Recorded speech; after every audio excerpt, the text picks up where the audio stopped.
dark haze.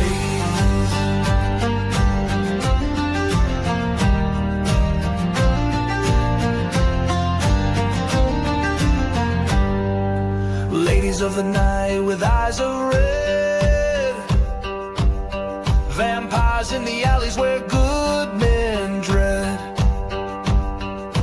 wolfmen howling beneath the pale moon. But justice is coming and coming soon. From saloons to graveyards where evil sleeps, they walk among us. Secrets they keep, nightmare hunters with souls ablaze, cleaning up this town through the dark haze. Cryptids themselves, yet they stand tall against the darkness, answering the call for every lost soul, every whispered prayer. They fight for the light in the midnight air.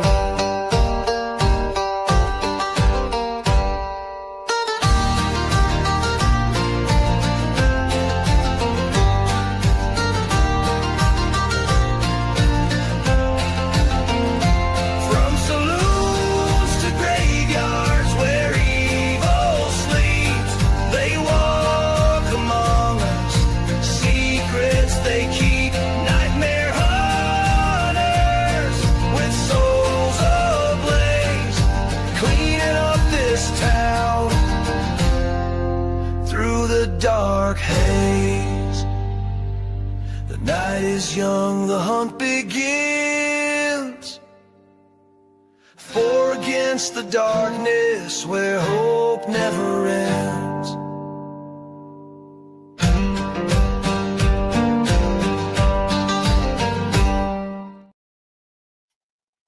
Good evening, folks. Thank you guys for joining us on the Wednesday edition of the Nightmare Hunter podcast.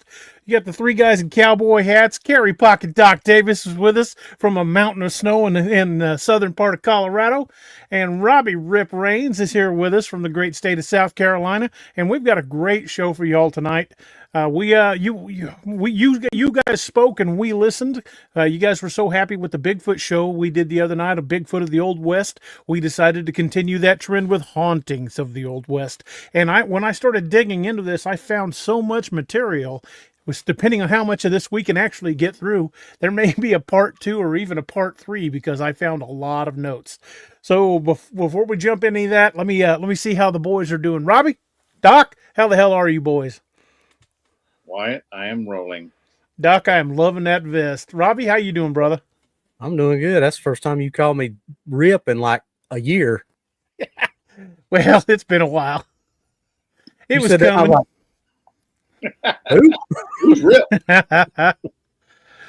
You guys will be watching tonight in the chat. You'll be seeing that last week we didn't have it up, and we do now. Robbie's newest book, Avalon Rising, is doing very well in the charts, and you guys will be seeing the link for it popping up in chat as well. But tonight we encourage you guys to step into the shadows of the Old West with us. We're going to be exploring chilling paranormal events that can cover ghost stories and haunted legends of America's frontier towns.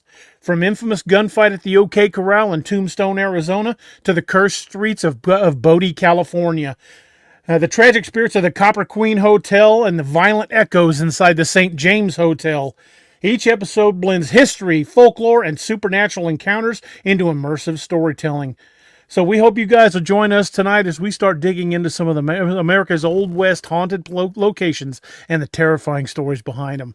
And one of the one we're going to be starting out with is, well, if any of you guys have seen the series Deadwood, which was actually a really good series, maybe not 100% historically accurate, but it was still a good series.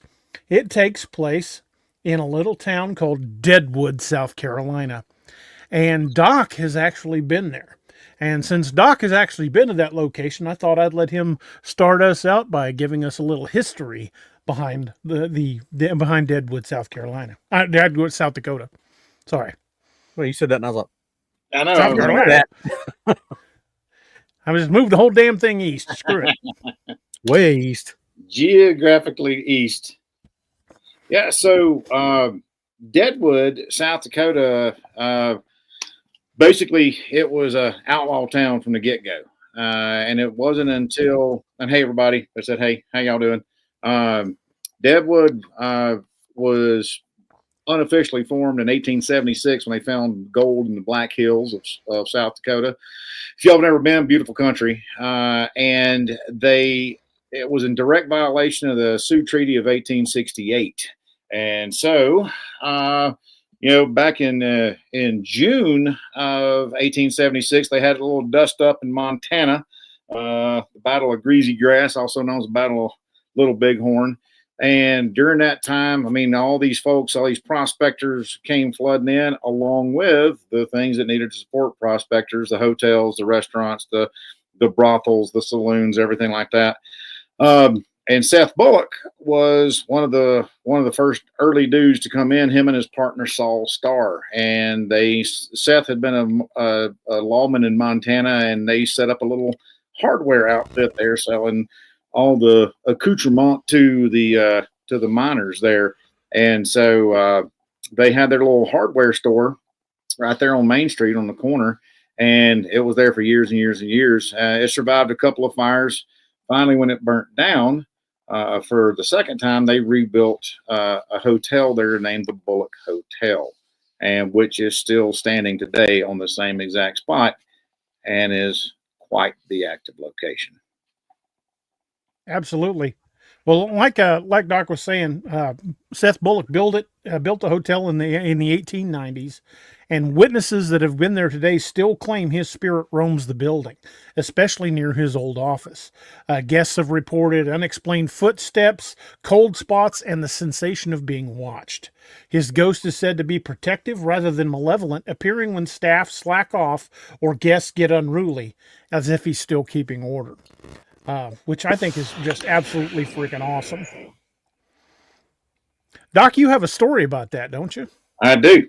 So years ago, I had gone to Deadwood. I wanted to see the Black Hills. I wanted to see Deadwood. I wanted to go we went to Cody and everything, and stayed at the Irma Hotel out there. Saw the Museum of the West.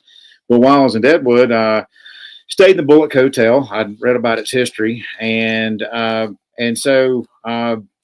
My youngest daughter was just a few months old at that time, and my oldest son was about 16 or so, and so he was there in the hotel room with her our other daughter, and so me and my ex went down the street or right down the bar to have a drink in the saloon, right in the number 10 saloon. So we went down there, had a quick drink. I just wanted to see it. We came back, and my oldest son was like white-faced. He was like, what the heck's going on? He's like, I said, what do you mean what's going on? He said, well, Dad, he said, somebody keeps knocking on the door every 5 minutes, and I go to the door, and there's nobody there. And we were in an older part of the hotel at the very end of the hallway. There was nobody. There was no other rooms around us. You had to go up the stairs and take a left and go down the hall. Well, I was like, I said, dude, maybe you were hearing things. Maybe it was the pipes, you heard whatever. He's like, Dad, he said, somebody was knocking on that. And right as he said that, I heard on the door, and we all like looked around. I ran over the door, looked through the peephole, nobody there, opened the door up real quick, nobody on either end of the hallway. And so that was my strange experience there, but it leads me to another one that this little boy had there years before that. He and his mom and dad were on a tour of the hotel, and he, as typical 5-6-year-olds do, went off on his own and got lost. Well, as he got lost, he made it back to his room, and his mom and dad said, how'd you find the room? And he said, well, this old cowboy helped me. Right. So as they were checking out a day or two later, he pointed up at a picture and said, that's the cowboy that helped me get back to the room. And they looked, and it was a picture of Seth Bullock in his Stetson. And so he's like DA said, he's been known to have a benevolent spirit. And I guess seeing a young child in need, he always had a kind of a soft spot for kids anyway. So wanted to make sure the little youngster found his way back to his room. He's still overseeing the hotel that bears his name. Correct. Hell yeah. Yeah. So I thought that was a really cool little story. That is a cool little story, especially when the kid just points him straight out. Just so, folks, if you're gonna be in Deadwood, if you want to stay at the Bullock Hotel, if you're into the spiritual or the ghosty aspect of it, make sure you request room 211. Room 211 is where Seth died, and people that stay in it today, even today, still say that they feel his presence in the room. Yep. There's a broken clock in the parlor that still chimes from time to time as well. And that's an announcement of a special guest in the room. Some of the phenomenon that have been reported in the hotel, people have reported their alarm clocks going off by themselves, televisions turning on even when they're unplugged, antique clocks chiming despite being broken. That's one Doc was mentioning, and cold spots along with the feeling of being watched. Well, cold spots is something that usually goes along with that type of stuff, right? Oh yeah. Yeah. Drops in temperature. It's kind of a big thing, and yeah, I've had that actually happen. Angie and I witnessed that over in Scotland. I had an EMF detector in my hand. And I said, if you're here, make this light turn green, or turn red, and it freaking pegged out, and it felt like I stuck my hand in a walk-in freezer. My arm from my elbow down was cold as ice, and she even felt that. So it was pretty creepy, man. I ain't gonna lie. I bet. Yeah. It seems like at the Bullock, though, the majority of the stuff reported is on the second and third floors. Guests frequently report footsteps, phantom touches, and shadowy figures in their rooms. Huh. That sounds like a great place to visit.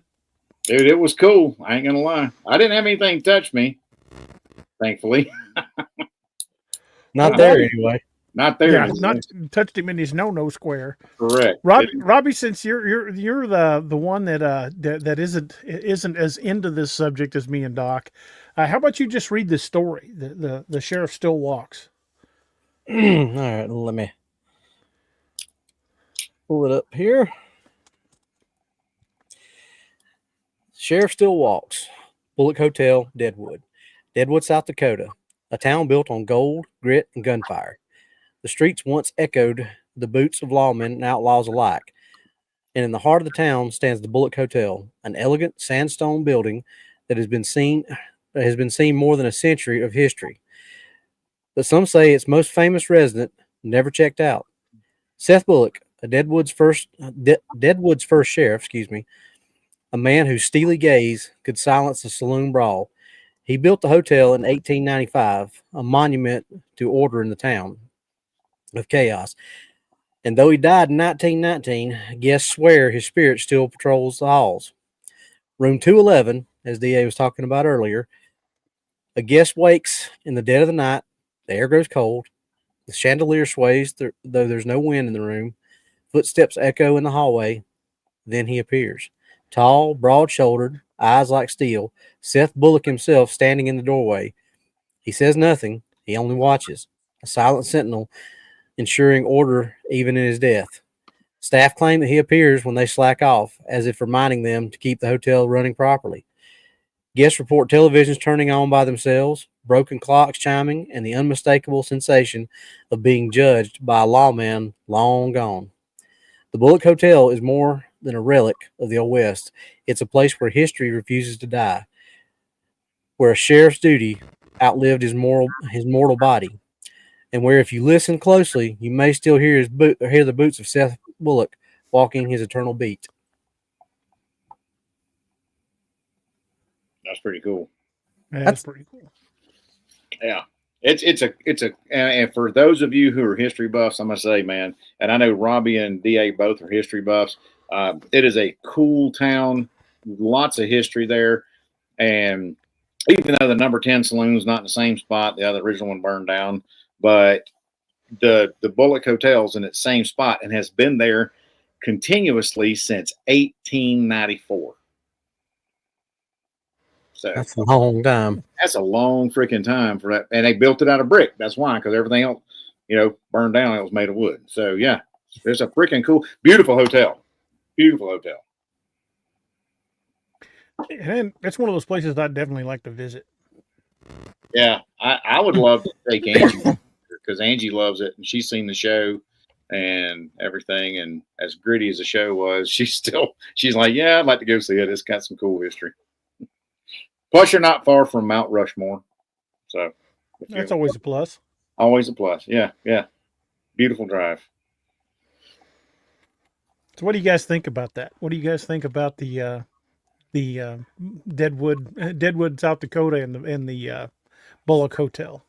Is that someplace you guys would like to visit, or you guys would prefer to deal, as someone once, as Arlen said, I believe it was, that he'd rather deal with cryptids and ghosts?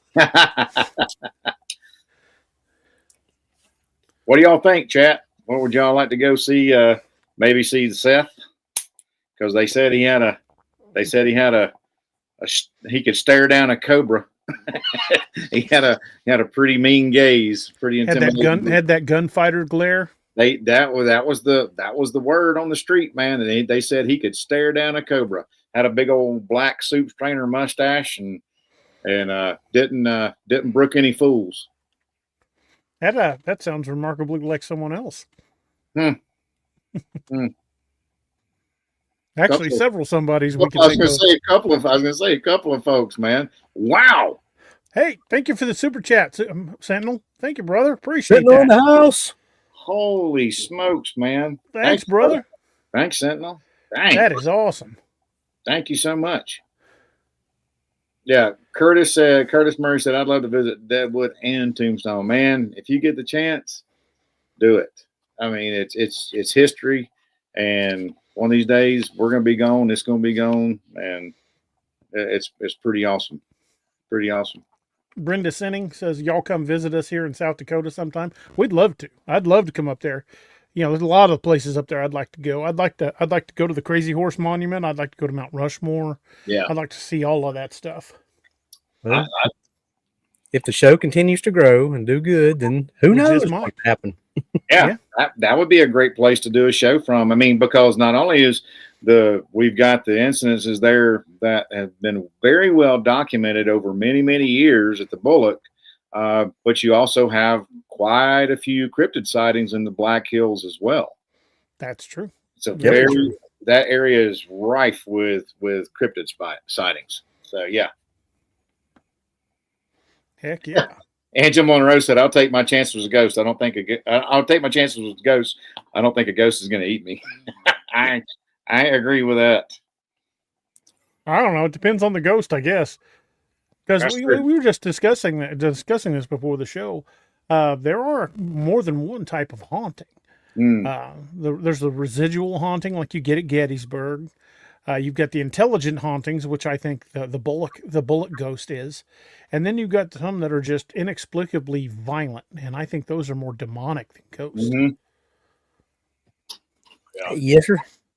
I think Robbie's got a good theory on that one too. Yeah, I think anything like that where there's violence and the people talking about feeling like they're getting possessed or being taken out, that in my opinion that's all demonic. That's well, and I'm gonna piggyback on that, Robbie. So let's think about this. So especially if somebody died in a violent manner, I believe that could open up a portal. And I'm not getting on the freaking woo train. Y'all know what I'm saying here. That could open up a door for something evil to come in, because let's look at some of these people who have experienced these types of hauntings, but it turned out it was something definitely more sinister, especially when you see them getting scratched, and it always is. And when you got some kind of physical involvement, I really and Robbie, tell me what you think, man. I really believe that's demonic in nature.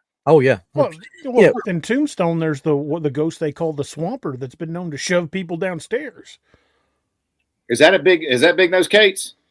I think it is. Yeah. We'll actually get to that, but Yeah. it is typically kind of violent. It will shove people down the stairs. I do believe that there's energy. We're made of energy. You know, you think about it. They've weighed bodies as somebody dies, and it gets 0.1 or 0.2 pounds lighter. You know what I mean? After somebody dies. And so, that's an energy thing. And, you know, one of the laws of physics is energy always is there. It just changes forms. You know, I'm paraphrasing. I've got a crazy theory about that just kind of came to me the other day. And this is completely off subject from our ghost, but what if what we perceive as good and evil is just the conscious and subconscious mind battling for supremacy? Could be. I mean, I wouldn't say that's beyond the realm of possibility, man. I mean, your subconscious mind. How much have we learned about the subconscious mind? Not nearly as much as we need to. Because your subconscious does not have the inhibitions that your conscious has. I think the subconscious brain becoming dominant is where you get like serial killers and mass murderers. Well, that's no different. Everybody has the potential. It's like when we talk about, you know, there's three types of people. There's the wolves, there's the sheep, and then there's sheepdogs. Sheepdog is a perfect example of that because we are the ones that we have the potential to do things that most normal people don't want to do, but we choose not to, other than in defense of those who can't protect themselves. Whereas the wolves are the ones who like doing stuff like that. So I think that's a very good analogy, DA, because I think everybody has that struggle, you know, because if it didn't, then there wouldn't be no such thing as free will. Right. If you didn't have to make the choice between doing what's right or doing what's wrong, then what are we? You know, I was reading an article the other day that said that it's actually a small percentage of people that have an internal monologue. That you actually hear voices, hear your voice in your head when you think about things. I said not everybody does that, and it struck me as so bizarre how someone would live like that. Because to me, it's just a natural part of my own inner workings. I mean, that's how I hash things out. That's how I write.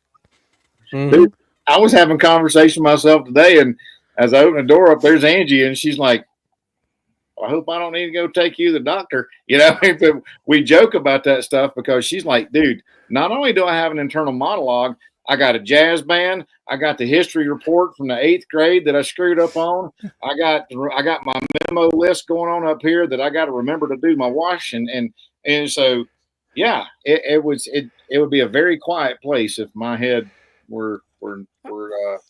didn't have that stuff. One of the reasons that I find it so hard for me to actually rest when I sleep is my brain's like a browser with 27 tabs open. All of them looking up different shit at the same time. And it always wants to look it up at like 2 or 3 in the morning when you're trying to get some freaking sleep, man. You wake up, you wake up and go to the bathroom. You come back and lay down in the bed. And your mind's like, oh yeah, about this, and you're like, man, you know. Mitch Hedberg, what he used to say about when he was in the hotel room trying to sleep, and he'd think of a funny joke, but his pencil and pen was across the room, and he'd have to try to lay there and convince himself that it wasn't really that funny of a joke, so he didn't have to get up and go get the pen and pencil and write it down. I woke up the other morning with the panic thought in my head that I hadn't gotten the laundry out of the dryer because my mother had asked me to get the laundry out of the dryer, and I'd forgotten to do it. And I panicked. I was like, oh, crap. I woke up, and I'm like, wait a minute, dumbass. That was 1982. You're a little bit older now. She's been gone since 82. I don't think it's not critical anymore. It's funny, and what Robbie just said about the writing it down. Man, I have laid there and like, man, I can't forget this. I can't forget this. I can't forget this. And sure as shooting, man, next morning when you wake up, if you don't write it down or put it on your phone in a memo, it's going to be gone like a fart in the wind. And damn right. And I have literally sat there and tortured myself for over half an hour at least. And I'm like, damn it, I'm not getting any sleep tonight. So I'll get up and get my notepad and write it down, or get my phone and do a memo, because then I can actually try I sleep with a little notebook next to my bed with a pen in it. You're smarter to than write most down. of us, man. Well, before we derail this much farther, Yeah. let's stop at our next destination on our haunted Old West whirlwind tour. And this trip is going to take us a little farther south than Deadwood, South Carolina. I keep doing that, South Dakota. It's going to take us to a little town called Bisbee, Arizona, the Copper Queen Hotel. The Copper Queen was built in 1902. It was created to cater to a mining boom town. The town had discovered what was it, silver? Yeah, I believe it was a silver town. Well, and it became a boom town overnight. Its most famous ghost is a young woman named Julia Lowell, a prostitute who fell in love with a client. When her love was rejected, she took her own life in the hotel. Today, guests report her spirit lingering on the second and third floors, often accompanied by the scent of perfume or the sound of whispering. If I heard whispering and I was alone in a hotel hallway, I think I'd probably be like checking out. No. But the Copper Queen Hotel in Bisbee is the state's longest continually operating hotel. It's been running since 1902. And, maybe one of its most famous guests has never checked out. It was constructed into the mountainside with 2-foot thick walls to keep rooms cool in the desert heat. It's known for its Victorian architecture and elegance, and it quickly became a symbol of prosperity in that little mining town. So, Doc, did you say you've been to Bisbee? Yeah, been to Bisbee. Angie and I went to Bisbee. We actually went in there. Didn't stay there. We were staying in Tombstone and drove down to Bisbee for a little day trip. It's only like so it's pretty close to Tombstone. 20 minutes or so. Yeah, super close. It's a little further south. Beautiful little town, old town. A lot of great architecture. That hotel is absolutely gorgeous. But again, we didn't stay there. But I think now we may have to next time we go down. Well, there's 3 significant hauntings reported. Do you want to break those down for us, or Robbie? Do you want to break them down? They're in the notes. I'll start out with the. Well, there's 3 of them. Let's do one each. All right, cool. Well, let's start out with Julia. Julia Lowell, also known as the Tragic Woman, as DA just alluded to, she was the prostitute, also known back in the 1800s as a soiled dove. Now, she was in her 30s, and if you're a prostitute in your 30s in the Old West, not too much life left in you. And unfortunately, so many prostitutes back in the day fell to different maladies, different diseases, and also to their own selves, their own torture, which was laudanum or alcohol, or unfortunately, they ended up and ended their lives just like she did. Now, whenever she fell in love with one of the guests, he rejected her. She took her own life there, which kind of imprinted her own energy there.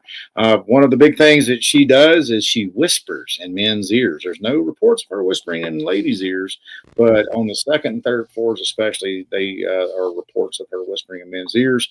And also, while people are sleeping in bed, light touches, what are known as phantom touches on the feet. Now, I'm gonna tell you what: if Angie's sitting there, laying there next to me, and I feel somebody tickling on my tootsies while I'm sleeping, that could end very noisily. That's quite the. There's gonna be some new bullet holes in those walls. There's gonna be some new holes in that place, man. And then there's also been apparitions of Miss Julia dancing provocatively at the foot of the stairs on the first floor.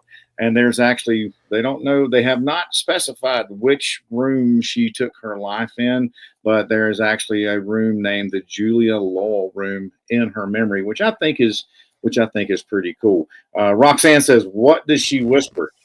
That is, I have no idea. From her lips to God's ears, I don't know. Of the 3 of us, if anybody's going to find out, it's going to be Doc. So if we take Doc down there, he's going to get the one getting sweet nothings whispered in his ear. I did have the ghost of a deceased soiled dove in Tombstone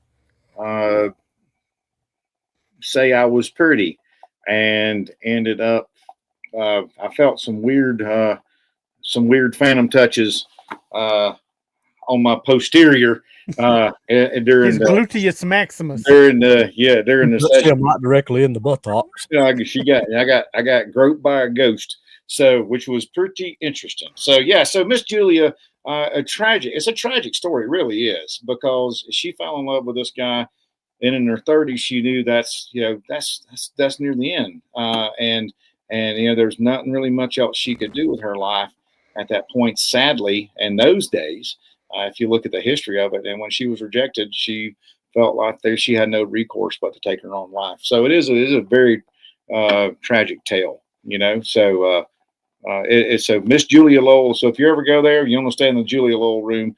I don't know if you can request her or not, but check it out. And there's another visitor there, and we'll start with either Robbie or DA on this one. Well, Julia is the most famous of the three. Yes. So there's a lot more known about that. Robbie, do you want to tell us about the second one?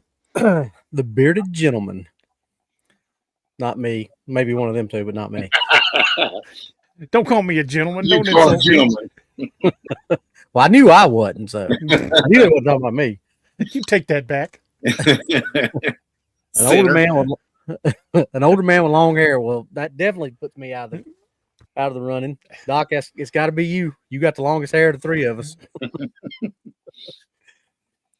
An older gentleman with long hair and a beard and a top hat and a black cape is often seen on the fourth floor.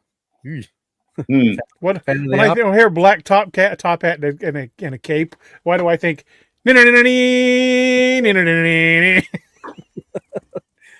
Or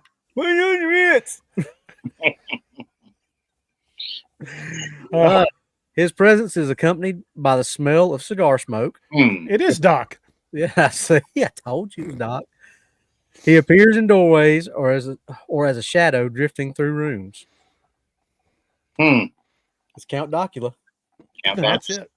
I wish we could, and if I go back down there, or when I go back down there, maybe Angie and I will stop in, maybe stay there. I'll ask them some of this stuff and see if maybe I can get some good firsthand background info. And that'd be great, because if you can do that, we'll just do a whole show on that location. Yeah, that'd be pretty freaking cool, man. If any of us can visit any of these locations, it'd be great to do a whole show just on that. And those of you in the chat, if y'all go down there and you talk to folks and you get these firsthand information from these folks, it may be secondhand, but you're getting information from the source. Let DA know. Shoot him an email to info@daroberts.net and get some and give him your information and say, hey, I went to this hotel, or there you go, daroberts@daroberts.net. I went to this hotel, had some good information based on the show that we did, and we'd love to hear from y'all. We'd love to hear from your absolutely Old West. If you've had an experience in any of these locations or anywhere else for that matter. Absolutely. That just makes it more interesting for all of us. Oh, definitely. The third haunting is known as the Little Boy. He's believed to be the child of one of the hotel workers who drowned in the nearby San Pedro River. Guest reports objects moving around the rooms, footsteps and giggling in empty hallways, and his spirit is heard more often than he's seen. They feel the presence of a child, but it's rarely seen. That's so sad. It's kind of sad. It really is, especially the death of a child. And typically, and not typically, but a lot of times, y'all know this. I mean, you'll anytime there's been a death of a child, especially as tragic as that is, there will be some accompanying activity there with that. So, well, for a kind of a summary of the paranormal activity there, guests have described phantom voices, footsteps, and laughter echoing through the halls. Mattress indentations. People walk in and it looks like there's somebody laying on the bed, and then it'll just get up and leave. Electronics malfunction. Lights will flicker. TVs change channels, and alarm clocks go off at random intervals. Paranormal investigators and hotel staff, including the owner's family, have reported seeing these spirits firsthand. So there's still ongoing, continuous activity. A lot of it seems like intelligent. Some of it may just be residual, but I think some of it is very intelligent. And that brings us to the story from there. This story is called Julia's Dance. In Bisbee, Arizona, a mining town carved into the mountainside, once booming with copper wealth. They were a copper mining town, not silver. Copper. At its heart stands the Copper Queen Hotel. The Copper Queen should have gave it away. Copper Queen Hotel. The Copper Queen. Are they yeah, it ain't the Silver Queen. It's the Copper Queen. What we call a clue. A clue. A clue. At its heart stands the Copper Queen Hotel, built in 1902 to host dignitaries and investors. Its walls are 2 feet thick, designed to keep out the desert heat. But what they could not keep out was sorrow. Guests speak of Julia Lowell, a young woman in her 30s who worked here as a prostitute. She fell in love with a client. When he rejected her, despair consumed her. Julia took her own life within these walls, and yet she never left. Men staying on the 2nd and 3rd floors report whispers in their ears, phantom touches on their feet, and the apparition of Julia herself dancing provocatively at the foot of the stairs, her eyes filled with longing. The hotel even named a room after her, the Julia Lowell room. But Julia isn't alone. A bearded gentleman in a black cape and a top hat haunts the 4th floor, his presence marked by the smell of cigar smoke. And the spirit of a little boy believed to have drowned nearby plays tricks on guests, moving objects, giggling in empty hallways, and leaving footsteps where none should be. Electronics malfunction, lights flicker, mattresses sink as if someone invisible lies down beside you. The Copper Queen is alive with the echoes of the past, its spirits replaying their stories night after night. The Copper Queen Hotel is more than a historic landmark. It's a stage where Julia dances eternally, where cigar smoke curls from unseen lips, and where a child's laughter drifts through the halls. If you spend the night here, you just might find yourself sharing the room with the ghosts of Bisbee. I like that. I gotta visit that place. Well, you've been there, but you didn't realize it was haunted as it was. Well, apparently, if you look at do your Google Foo, there's this website and it's talking about the Copper Queen Hotel.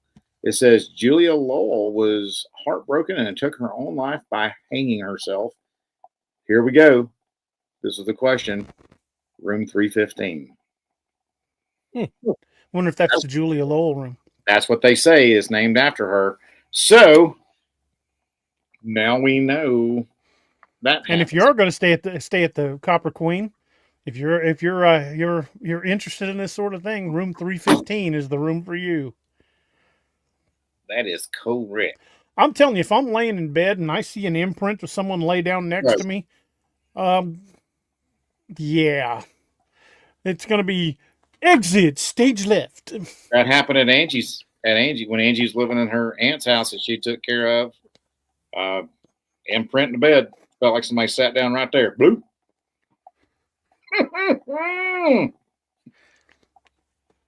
I'm out. Just see a profile. It's like a cartoon. You just see a cutout shape of Doc in the door. Robbie, what time is it? Oh, about 1/2 time to get the hell out of here. Yeah, exactly. Holy smokes, son. That'd make you wish you wore your brown PJs that night. No kidding. They're going to be changing them sheets, that's for sure. I'd probably roll over like, would you be still? I'm trying to sleep. And go back to sleep. I need linen service. It's 2:00 in the morning. Well, tell it to Julia. Sorry. Lord have mercy. Yeah. Who? All right. That's a good one. The Copper Queen Hotel. What treats do we have up next? We're what, 20 minutes till the halfway point. So I think we got time for another one. And we got 10 minutes until 10. About 15 until we got to stop. Okay. Because we stop at 5 till to do the one of them three numbers is right.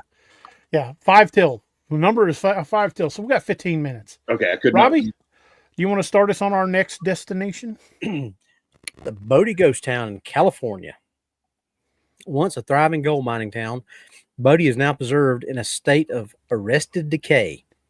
Local legends warn that anyone who removes even a pebble from Bodie is cursed until the item is returned. Nope. Rangers regularly receive packages from visitors mailing back stolen relics, hoping to lift the curse. The town's eerie silence and weathered buildings add to its haunted reputation. Bodie Ghost Town in California is one of the most famous haunted frontier towns, with legends of curses, restless spirits, and eerie paranormal activity tied to its violent gold rush past. So, what if you was walking and a rock gets stuck in your boot? That you didn't take that. That's not intentional. Okay, so it's got to be an intentional thing. Like, you Yeah, gotta, if it says if you take it, and if it stuck to your boot, I can't see how they'd hold you responsible for that. I would be shaking myself down. So yeah, I'd be checking my boots at the edge Right. of town. Like, I'm going to get a stick. I'd be sitting there Make with, sure I with a ain't even taking toothpick, dirt. you know, tires in my car. Y'all gonna be clean before we leave. I mean, I'm just saying, you know, are they that technical or? Yeah, I know, right? But I have heard that though. Both y'all have heard that if you take an object from a place that has bad energy, you take that bad energy with you, son. Well, looking at the history of Bodie, there may be a Dark Frontiers book set in Bodie at some point in the future. It sounds like it could be. It's founded after gold was discovered in 1859 by prospector W.S. Bodie, who tragically died in a blizzard before seeing the town's rise. Oh, By 1879, Bodie had nearly 10,000 residents and was considered California's third largest city. It was a true Wild West boomtown with 65 saloons, gambling halls, brothels, and daily shootouts. Violence was rampant, murders, robberies, and barroom brawls were common, and by the early 20th century, Bodie was in decline, eventually becoming a ghost town. Today, it's preserved as California's State Historic Park. I gotta go visit there. Yeah, that sounds like a definite need to go. Doc, you want to start telling us about some of the hauntings? Well, absolutely, man. So let's talk about the Bodie curse. This is the one that we alluded to earlier when we were talking about it. Is that the local legend warning that anyone who removes artifacts or even something as small as a pebble from Bodie will be cursed until the items are returned. And DA had mentioned that park rangers regularly receive packages from visitors mailing back the stolen relics, often accompanied by letters, probably letters of apology. I'm so sorry, please leave me alone, describing streaks of bad luck. So that's the one of them.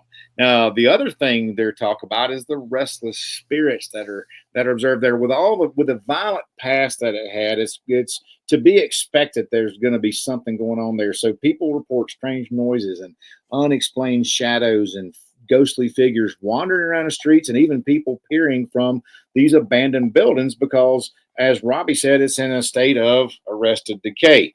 There's paranormal investigators that claim the Bodie's filled with cold spots, phantom footsteps, voices that empty through the echo through the empty saloons there. Now, with 65 saloons, there's no shortage of violent encounter history. And then you go into Miss Rosa May. She was known as the hooker with the heart of gold. She was a prostitute who cared for sick miners during an epidemic, that therefore saving many lives. But despite her compassion, she was buried outside the cemetery fence due to her profession, because that's hallowed ground, and someone that was a soul dove was not allowed to be buried on hallowed ground, which, that's neither here nor there, but it is what it is. And her, as a result, her spirit is said to linger near the cemetery, appearing as a protective presence. Now, there's also these two places, but the cemetery that she guards, but also the mortuary where all these bodies were preserved and prepared for burial. And it's a red brick mortuary, the only building of its kind in town. So everything else is out of wood, and that's red brick.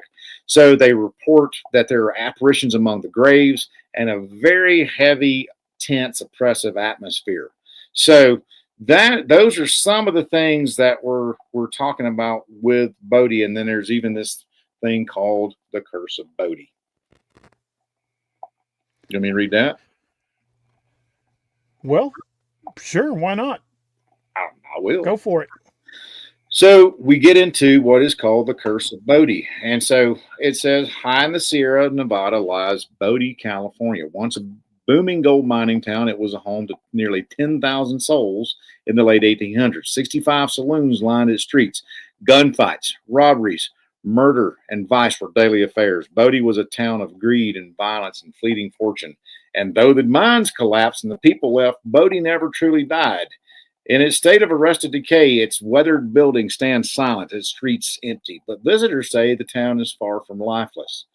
They speak of shadows and windows, phantom footsteps, and voices whispering through the wind. And then there's the curse. Legend warns that anyone who takes even something as small as a pebble from Bodie will be cursed, and bad luck follows them until the item is returned, according to park rangers who receive packages from across the world with stones and nails and trinkets mailed back with letters describing accidents and illness and misfortune from the unfortunate souls who took them. The spirits of Bodie guard their town, fiercely punishing greed even beyond the grave, but not all spirits are vengeful. Let's look at Miss Rosa May, the prostitute who cared for sick miners during an epidemic. And even though she's buried outside the cemetery, her spirit is said to linger protectively, watching over visitors who wander too close to the graves. Other reports of apparitions drifting through the cemetery, lights glowing along among the headstones, and the oppressive silence of the town that refuses to rest. It's more than a ghost town. Bodie is a warning etched into wood and stone, a place where greed built a city, violence destroyed it, and spirits remain to guard its memory. If you walk its streets at dusk, listen closely. You may hear the laughter of gamblers, the cries of the dying, and the whisper of Bodie's curse, reminding you to never take what is not yours. I like that. That sounds like a perfect location for a book. Dude, that place is just sitting there going, right about me, right about me. Yeah, that's begging for it. That's freaking cool, man. How about this? Dark Frontiers, The Legend of Bodie's Curse. Oh, I like it. I like it. That's going to become a Dark Frontiers novel at some point in your future. And it's got such a good history, man, with all the saloons. And I mean, and I guarantee if you research the history, there's probably been quite a few of the Old West notables. Well, it's in the Sierra Nevadas, which is also loaded with cryptid sightings. Exactly. So there you go.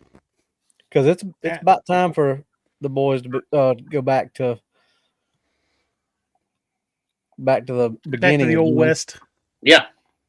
I like that. Well, when I started doing the Dark Frontiers book, I thought, I'm just going to do these chronologically and just keep it from the timeline. But then I got to thinking, oh, wait a minute, how I'm telling these stories is it's Clark and Gideon finding those journals.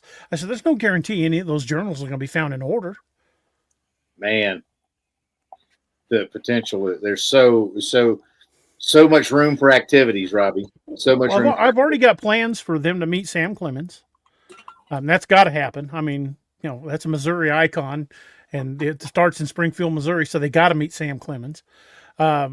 There's tie-ins we've talked about, both historical and movie-wise, where Declan rode with Quantrill's Raiders, and a certain character named Rooster Cogburn is known to have rode with Quantrill's Raiders. So that means, at least in some version of canon, Declan Kane knows Rooster Cogburn, which I think is a really cool tie-in.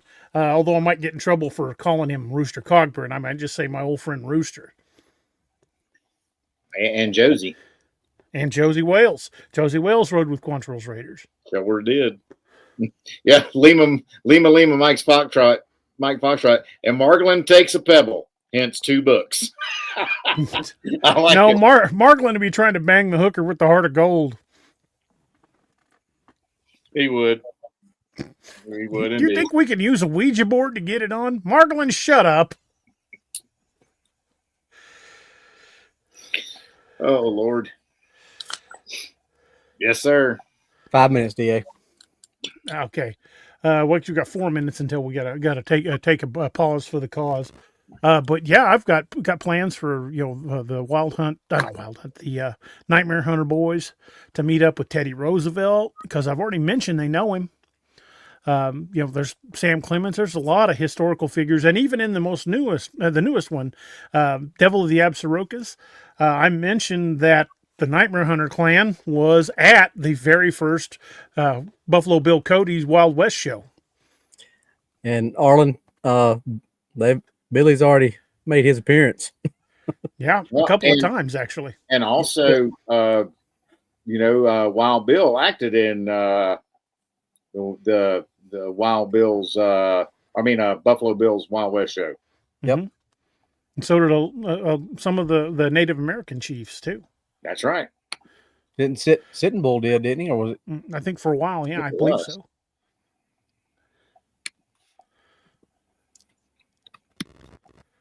So we've got a lot of potential there, and it's already been said that we know Wyatt Earp and the Earp brothers, and a certain somebody was already that famous pistolier wordsmith known as Doc Holliday. So they're already in the shootout. Yeah, so we got tie-ins for that. There's a lot of Old West tie-ins, and the possibilities are literally endless with as much stories. The stories are out there. I mean, you ain't talking about John Wesley Hardin.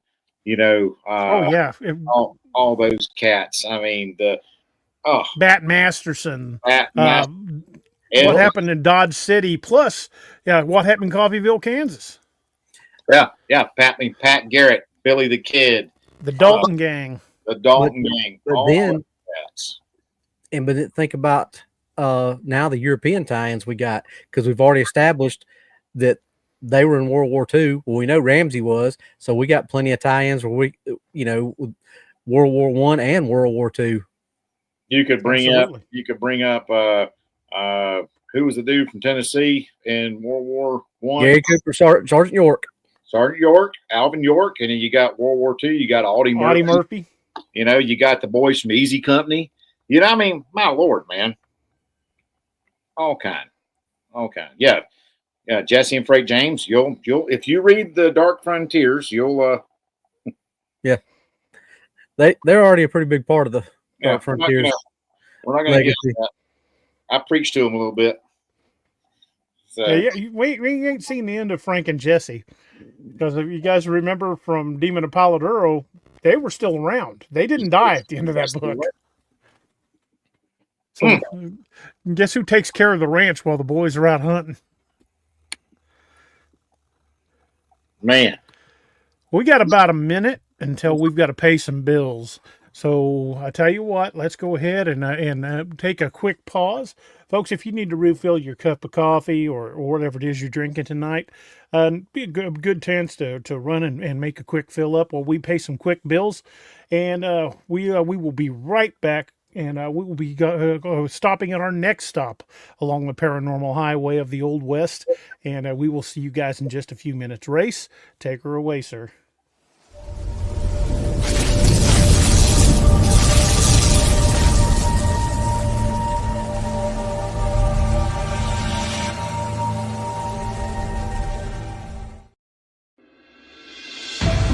The new book, How to Research a Haunted House by paranormal investigator Margie Kay and professional researcher Violet Wisdom, is now available from Unex Media. This one-of-a-kind book explains how to do research on a house with uncommon methods and resources used by historic home researchers, and how to determine who may be doing the haunting and why. How to Research a Haunted House can be used by homeowners, renters, investors, and it should be in the library of all professional paranormal investigators. Get this unique book at unexmedia.com or amazon.com. That's unexmedia.com or amazon.com. Hey everybody, this is Kerry Pocket Doc Davis from Dark Angel Medical, and you are listening to DA Ex Machina with DA Roberts. You may recognize me or some of my products from Dark Angel Medical. in some of the Apex Predator, Lakeview Man, and Wild Hunt books, and you can get those products at www.darkangelmedical.com, along with training classes on how to use those products and save a life. Shoot us an email at info@darkangelmedical.com and be the difference.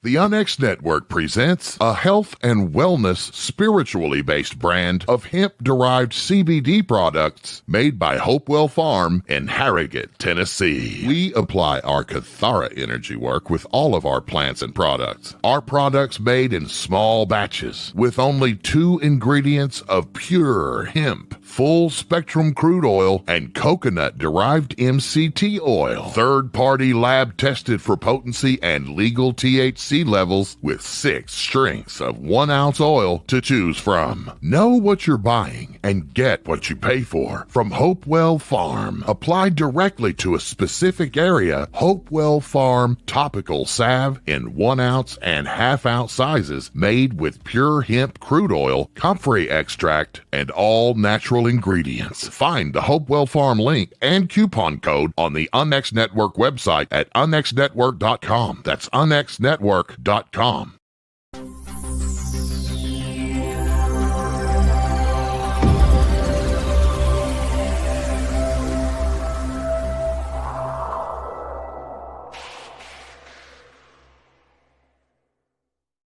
All right, all you nightmare hunters out there, we are back.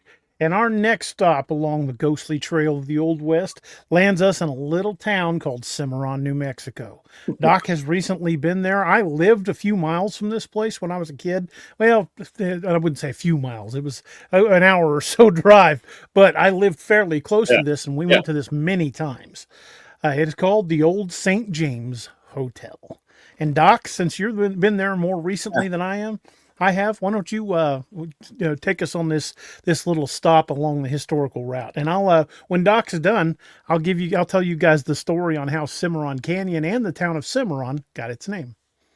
I would be honored. Thank you, sir. No, seriously, thank you for that.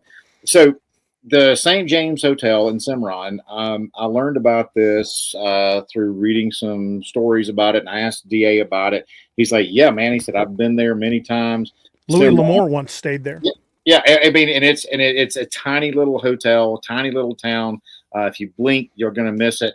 But it has a lot of history in the Old West if you delve into it. As far back as Jesse James was there.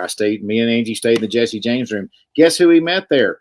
Billy the Kid. He was trying to recruit Billy the Kid for a new game. Who knew? Right? So it's got a lot of Old West history. Bat Masterson, Doc Holliday, Morgan Earp, Wyatt Earp, they have all traveled through there, and they stayed in the St. James, and they went across the street. They stayed there, but they went to the depot. They stepped out of the depot, which is now a mercantile and a cafe there. So it's very fascinating to know that you stepped in the same doorways that these folks have stepped through, these notables. So it's a hub for these frontier legends. Buffalo Bill Cody was there. So here's one of the big things that it is very active because there are more than 26 reported murders having occurred there. One of them being the owner of the hotel. So leaving behind some restless guests. So there's a lot of reported phantom gunshots, apparitions of cowboys, because it was a big cattle drive town on the way down to Las Vegas, New Mexico, all the way back up to Kansas. And so guests have reported all that. And room 18, I didn't stay in that one, is said to be so haunted that it is kept locked and unavailable to guests. And it's got a big velvet rope across it, and you can't even go in there. The history of the place, it was built in 1872 by Henry Lambert. He was a chef who cooked for President Lincoln back in the day. Now, it started out just as a saloon before it expanded the full establishment, and the saloon is still there. The restaurant is still there. You can eat there only on certain nights of the week, so plan accordingly if you're in that area. And it quickly became a hub for outlaws and lawmen and frontier legends of the people I had spoken about. John Wesley Hardin actually allegedly killed a guy there too. There's bullet holes. Jack Ketchum stayed there. Black Jack Ketchum, and there are bullet holes still visible in the ceiling in the saloon. I seen it, and so it's pretty amazing. At least 26 men, like I said, were there, though some historians believe the true number was much higher. So very, very cool old hotel, still there to this day. If you do stay there, you can stay in the historic rooms, which book up pretty quickly, or you can stay in the annex. There's a new annex. They have a courtyard across the way that have more modern rooms.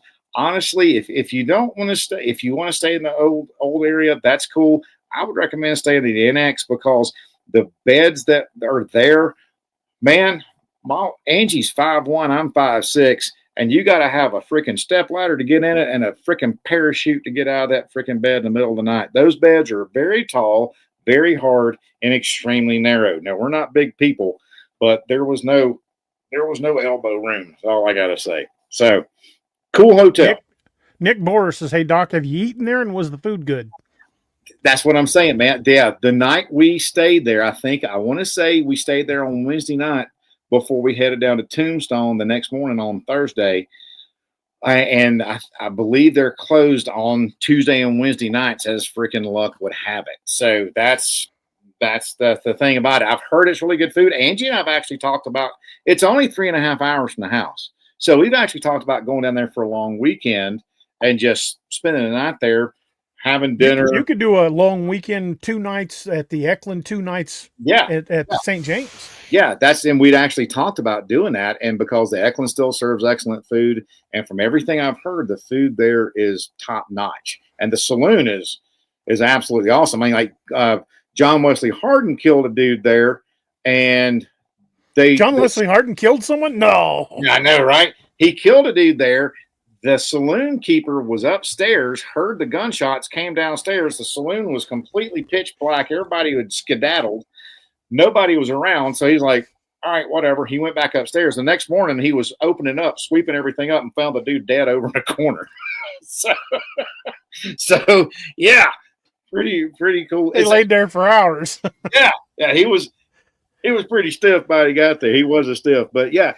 Cool old hotel, man, and there's a lot of famous hauntings going on there. Robbie, do you want to do the story or do you want to do the famous hauntings? Whatever you want me to do. Doc just keeps rolling. It's hard for me to keep up where we're at. Sorry, man. I'm sorry. I'm ad-libbing. No, that's fine. I don't know because I read it. You know the stuff, so you just talk, and it's hard to keep up with where it is in the. Doc's better at improv than either of us. That's true. I have got down to the famous hauntings area. So would that be perfume and gunfire? No, before that. No, before that. Famous hauntings. Okay, famous hauntings. Number 1, Mary Lambert or Mary Lambert, room 17. Mary and Henry Lambert or Henri Lambert. His first wife died mysteriously October 1881 in room 17. Guests report overpowering scent of rose perfume suddenly filling the air. Phantom knocks on the window if it's left open. Seemed like it'd knock if it was closed versus knocking if it was open. Anyway, gentle caresses on the skin by unseen hands. Doc's favorite. Apparitions of Mary hovering near the bed. Bowers would like to stay there, I'm sure. So, for reading the chat. You want me to keep going, DA? Yeah, you can go ahead and do all of them. Room 18, the locked room. And I think this is the one you're talking about with the velvet rope across it. Yep. This room is so haunted that the hotel keeps it permanently locked. Legend says a particularly violent spirit resides in there, possibly tied to one of the many murders. Guests and staff report angry energy, cold spots, and violent poltergeist activity near the door. Second floor activity. I wonder if we went down there with a film crew, if they'd let us in. I don't know. I mean, the girl that we talked to at the front desk said there was some freaky crap happening at that hotel. So I do not know. I wonder if we, called ahead and said, "Hey, we're the Nightmare Hunters podcast. We'd like to come down and film some footage in room number 18." They could. They They could. might. We could always. I mean, the answer is The always worst they could say is no. Yeah, I was about to say, all they can do is say no. Yeah. And they may say yes. They might. Second floor activity. Paranormal investigators and guests often encounter cold spots in the hallways, lingering cigar smoke when no one is smoking, shadowy figures drifting across the rooms. That's kind of creepy. We have a sighting. Oh, he's got his little hat on too. In the spirit of the old West tonight, Little Doc's got his cowboy hat on. What's up, little fella? I figured everybody'd like to see Doc in a cowboy hat and with his little bandana. You've heard of Long John Silver's? That's Long Doc Davis. He's ready to roll. He's ready. Nightmare Got his Hunters. little bandana on. Let's ride.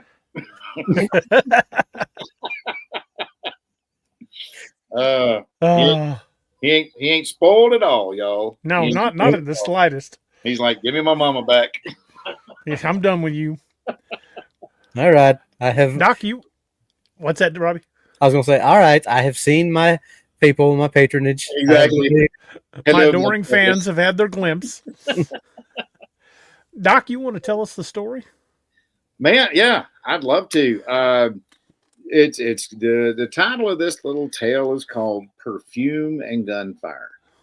Cimarron, New Mexico. The St. James Hotel was built in 1872 by Henri Lambert, a chef who once cooked for President Lincoln. But here on the frontier, his elegant hotel became a magnet for legends such as Jesse James, Buffalo Bill Cody, Billy the Kid, Wyatt Earp, Doc Holliday, all of whom passed through its doors. And with them came violence. More than 26 men were killed inside these walls, and the bullet holes in the ceiling remain there as proof.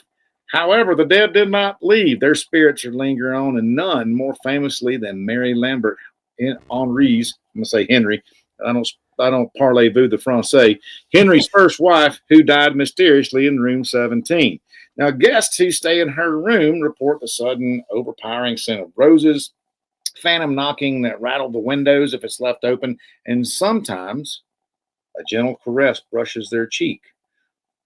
Which cheek that is, that's left for the imagination of the reader. Well, whether you're sleeping with your butt in the air, I guess. That's Well, true. you got four to choose from. Could be multiple cheeks. Who knows? It could be a cheeky evening. One traveler awoke to see Mary herself, an apparition shimmering in the moonlight, hovering near the bed, sorrowful yet tender. But not all spirits are kind, as such as the tale of room 18, which is so haunted. The hotel keeps it locked. Staff say that an angry energy radiates from behind its door. Guests who linger nearby feel cold spots and hear phantom footsteps, and sometimes violent knocks shake the walls. And this is off topic, is off the story, but I'm going to tell you this. I just looked on my phone. The picture I took of room 18 is no longer on my phone, and I did not delete it.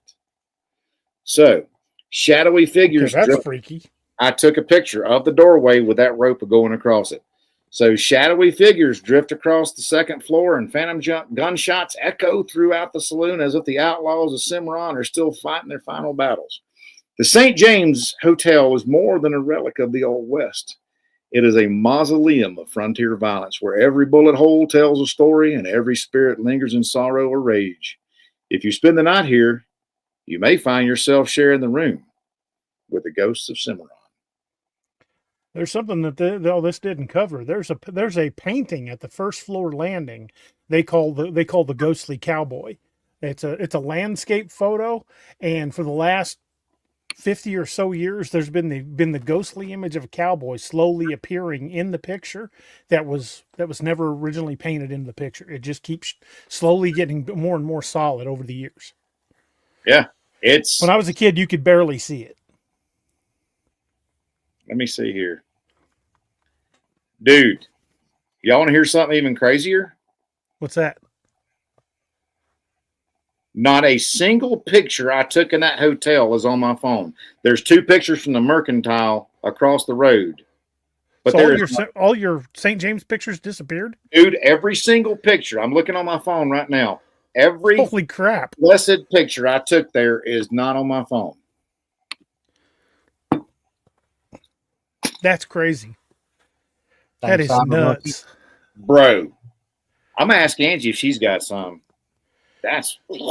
So, in case you guys are curious on how that canyon and the town got its name, I am. back in the days when the cattle drives used to go through there, there's a freshwater creek, beautiful little spring-fed creek that runs through the canyon. I've fished in that creek. I've camped near that creek.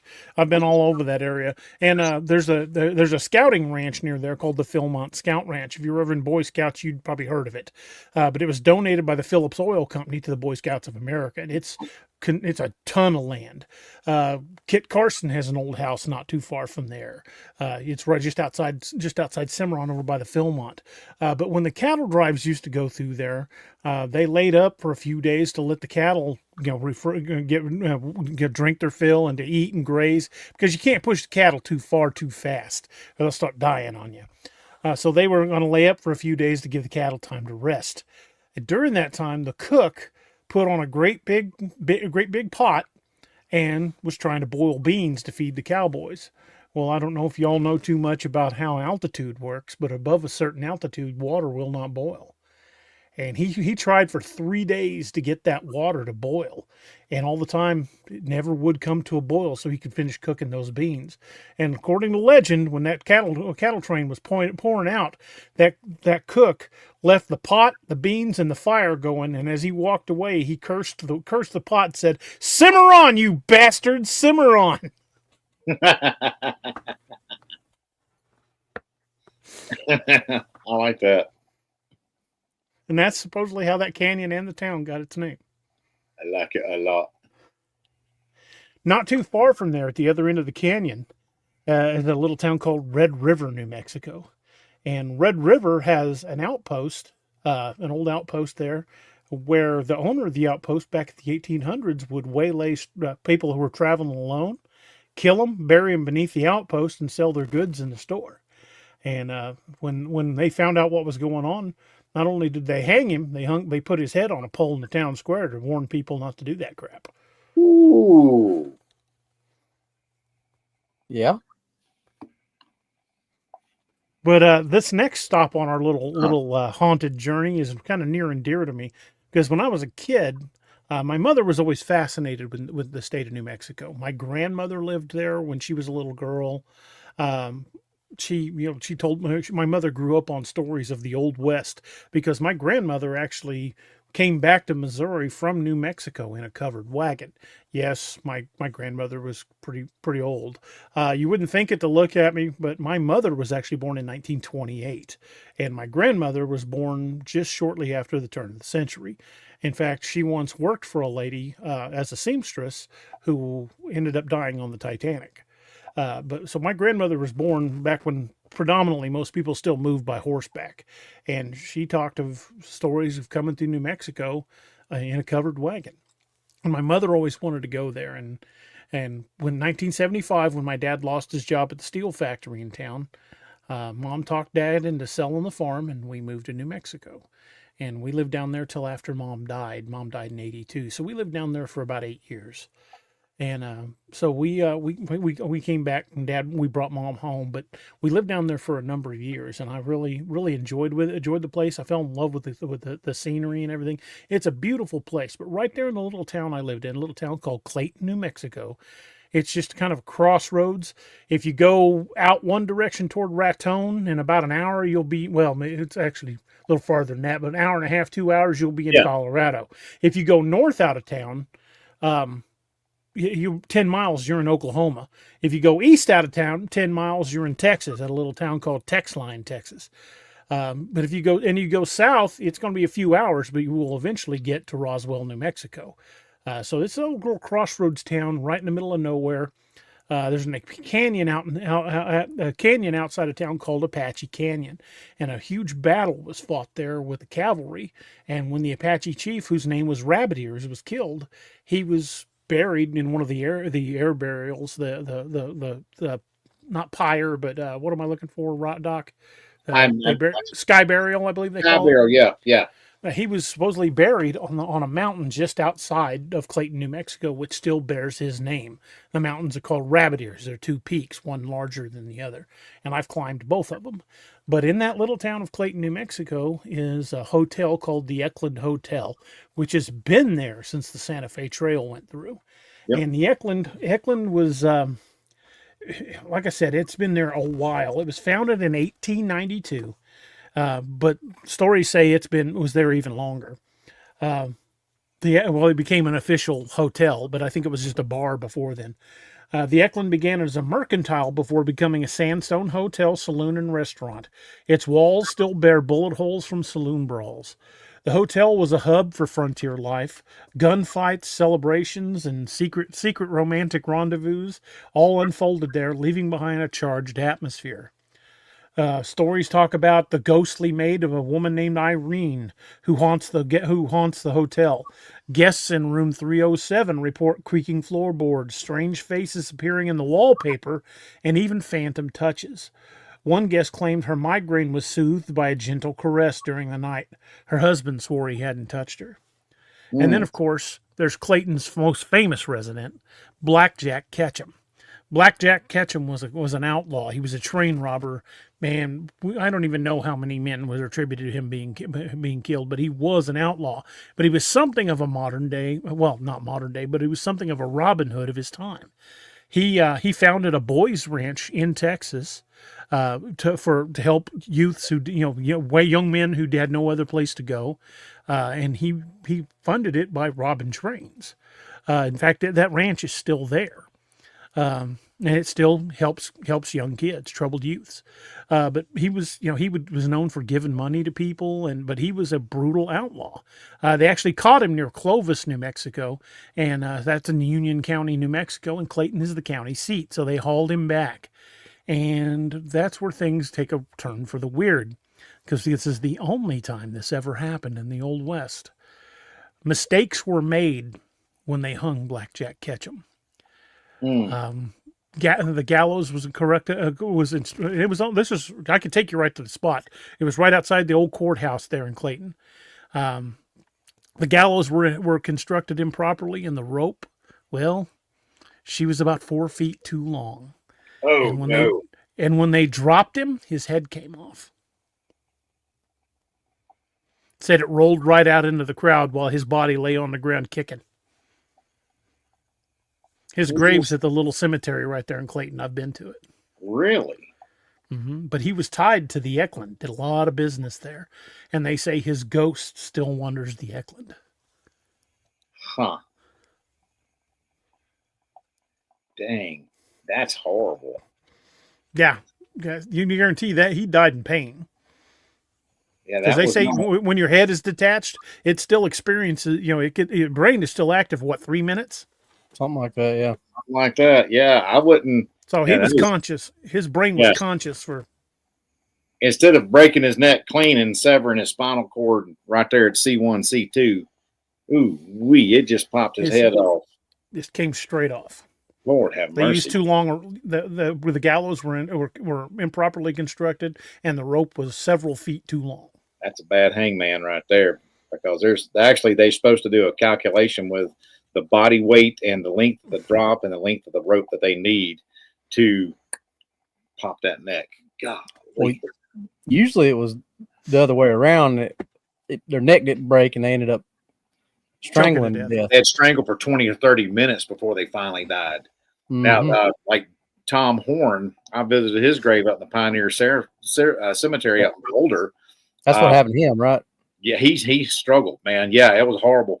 And he's buried right next to his brother and his sister-in-law there. His brother drove up to Cheyenne or took a train up there and picked his body up. Yeah, that was, oof. He was hung by a water gallows because nobody wanted to pull the lever on him. It was a water gallows, and it just kept filling up this little thing, and it was a weight-based thing, and it just bloop, and it dropped. And as soon as it filled up with so much water, there went the trap door, and there he went. Yeah. It was bad. It was a bad hanging. That's brutal. Yeah, it was bad hanging. I remember watching that movie about him as a kid. Yeah. Yeah, Steve McQueen. Uh-huh. Steve McQueen. Great movie. Which one of you boys wants to talk about the hauntings in the Eklund? Well, I mean, I can read them, or Doc can eloquently that word. you go ahead, Robbie. I've been hogging it, man. I don't want to hog it all. There's 5 of them plus a story. Actually, I got 2 stories for this one. This one because it's kind of near and dear to me because this is where I lived. Well, Robbie, do you want to read the encounters or do you want to read the story? I'll start off with this one. The more haunting details at the Eklund. Okay. Room 307, Irene's domain. Irene, the maid, is the most famous ghost here. Guests report phantom footsteps pacing the hallway outside the room. Faces appearing in the wallpaper, as DA said earlier. That freaked me out. Yeah, that's a chilling detail reported by multiple accounts. Gentle touches or caresses, often described as soothing rather than frightening. Paranormal investigators have noted temperature drops and electromagnetic spikes in this room. I'll go ahead and do the next one too, DA, since you had some stories. The salon and dining room. The Eklund Saloon. Saloon. Sorry, I'm reading on a little bitty phone and my eyes are not great. Sorry. No worries. The Eklund's Saloon was a hot spot for gunfighters and rowdy brawls.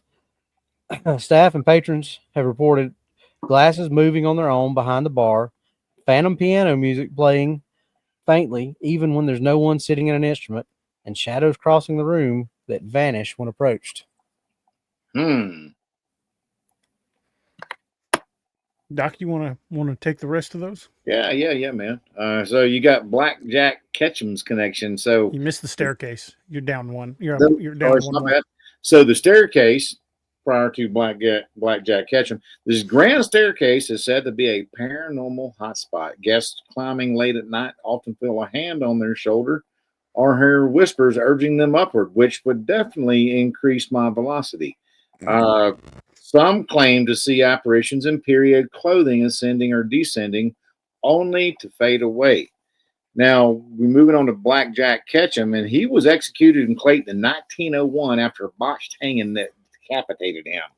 A few blocks from the hotel. Right down the street from the hotel. Now, while his spirit is more tied to the courthouse and the jail that DA talked about, the locals insist that his shadow sometimes drifts through the hotel halls, especially near the saloon, which he frequented on a regular basis. Now, travelers have reported hearing spurs jingling and boots stomping in empty corridors. The general atmosphere is described as having a charged, restless energy, which can only come from what we think is a mix of frontier history and lingering spirits. Now, paranormal groups have investigated and consistently reported those cold spots, the unexplained noises, and the apparition throughout the building. So you come to your own conclusion, but I plan on staying there, and I will be taking some equipment with me to see if I can get any data. I have nothing I got zero reaction at the St. James Hotel. I'm hoping this right here could be a little bit different. Well, I've got 2 stories that go along with this one. One's about the maid of room 307, and the other is about Blackjack himself. And would one of you boys mind taking the maid of room 307? Because I'd kind of want to save Blackjack for myself. All right. Robbie, you want to take it? You want me to take it, brother? I'll do it. Don't matter. Okay. Well, he's reading on a little bitty phone, so it might be hard on him. I got it. I'll make do. I don't have 2 fancy screens like you do. That's 3, thank you. Excuse me. Sorry there, Rocco. I broke Doc. Oh my God. That was funny. That was a good one. Okay. The maid of room 307, Eklund Hotel.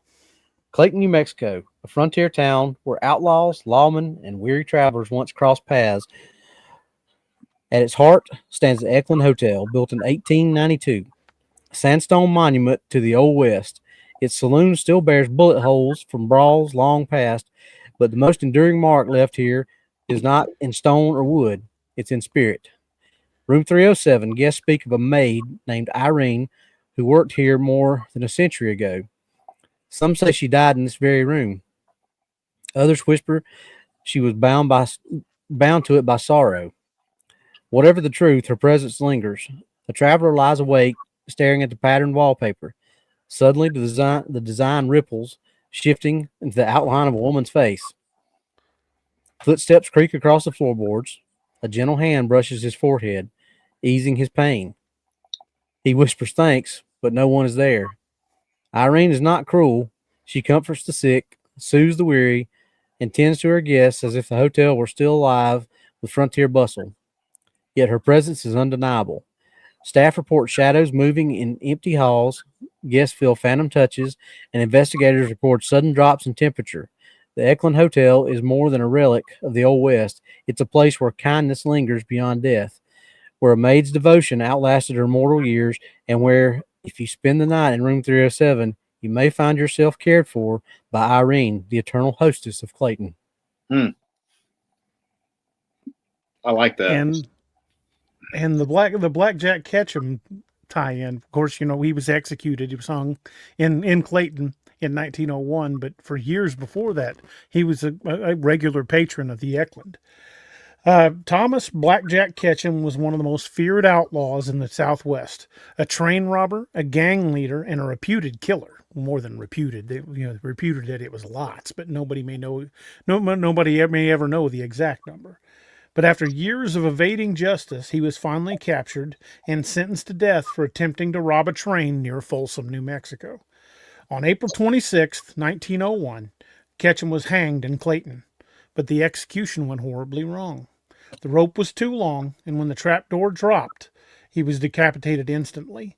The head rolled into the crowd, and the body kicked gruesomely on the ground, a spectacle that haunted witnesses for years. But the story is, that was a little bit of the history. The story is called The Man in the Hat. Clayton, New Mexico, a town carved from dust and iron, where justice once came with a rope. On April 26, 1901, outlaw Blackjack Ketchum was hanged here. His execution so botched it tore his head clean from his body. They say the shock of that moment still echoes through Clayton streets, especially near the Eklund Hotel. A traveler checked into room 303. He'd heard the stories, how Ketchum's ghost wandered the halls, searching for the head he had lost. He laughed it off until midnight. The air grew cold, the lights flickered, and in the mirror the traveler saw him, a man in a long coat and a wide-brimmed hat, his face shadowed, his neck wrong, twisted, torn. The figure raised a hand, pointing toward the lobby, then vanished.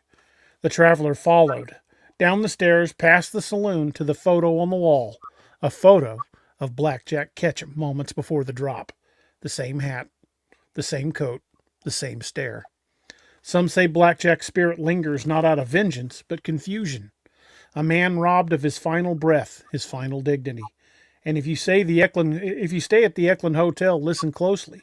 You may hear the boots of a ghost still pacing toward justice, or forever toward the gallows. Ooh, I like that. The Eklund, there's someplace I've been many times. Every year on the 4th of July, they block off that entire section of street, of Main Street there in Clayton, and they hold a street dance out in front of the Eklund. And my sister at the time was married to a guy named Stuart, and Stuart played in a band. The band was called Eloy and the Troubadours. And Stuart was the only survivor when the band went off the road coming home from a concert, and then they all died. God. But Stuart played steel guitar, and he was the only one that survived the crash. Eloy and the rest of the band were all killed. But they played every year right out in front of the Eklund. And I was since Stuart was my brother-in-law, and I was probably 10 when this was going on, 9, 10. Everybody in the Eklund knew me because I would fetch drinks for the band. And I was the only 8 or 9 year old getting handed screwdrivers and double shots of whiskey and whatever because they knew I was taking them straight out to the band. And so I got to be pretty well known there when I was a kid. And I explored that hotel, and I remember hearing strange noises in the hotel, and I felt cold spots in that hotel, and I've seen the bullet holes. And the Eklund is always going to hold kind of a special place for me because I've wandered those hallways, and it's just a beautiful, beautiful old reminder of the Old West. Yeah, man, and I'm gonna tell you, if you going up Highway 87, going towards Colorado or coming from Colorado, and you right there on North First Street, just hang your right there, buddy. You can see it from the stoplight. It's right there on the corner at the stoplight off of Main, dude. It's Main with a great big sign on top says Eklund. You can see the sign for miles. Yep. You're going to be right there on First Street and Main Street as you're crossing. As I'm coming back home, I see it off to my left every time I come through Clayton, because I text you dang near every time I come through Clayton because of Charmaine James, 11-time world champion barrel racer. So, yeah, it's a cool town. I want to go stay there. Angie and I really want to do that. I think you'd like it. I mean, and their steaks are supposed to be top notch. Well, just outside of Clayton is one of the biggest livestock auctions in the Southwest. It's called 5 States Livestock. I worked there as a kid. I ran down chutes opening pens for cattle that had been bought. They'd call out, the name of they would call over the intercom. They'd say, "We got 3 coming, chute number 5," and we'd run down and open that. And whoever the people that were bidding in the auction were assigned a chute number, and they would call them out, and we'd go open that pen, and they'd run in, and then we'd shut it. And the only time we knew we were in trouble was when they'd yell bullpen 1, and bullpen 1 is where they put the dangerous bulls. And last month I worked there at Five Stock Livestock. My dad made me quit after this, but they called out bullpen 1, watch him, boys, he's a mean one. And I ran down and grabbed bullpen. It was right after Mom died, so I was 12. I ran down and I grabbed the pen and I opened it. And it was all steel fencing, and I was pulling it open, and the point was to shoot the pen into the other side of because the gate would open and completely fill the alley. And my job was to open that and shoot that pen over there so the bull had nowhere to go but in the pen. But when they opened that chute and let him out, he was a big old Brahma bull. He come tearing out of there, and he was hauling ass.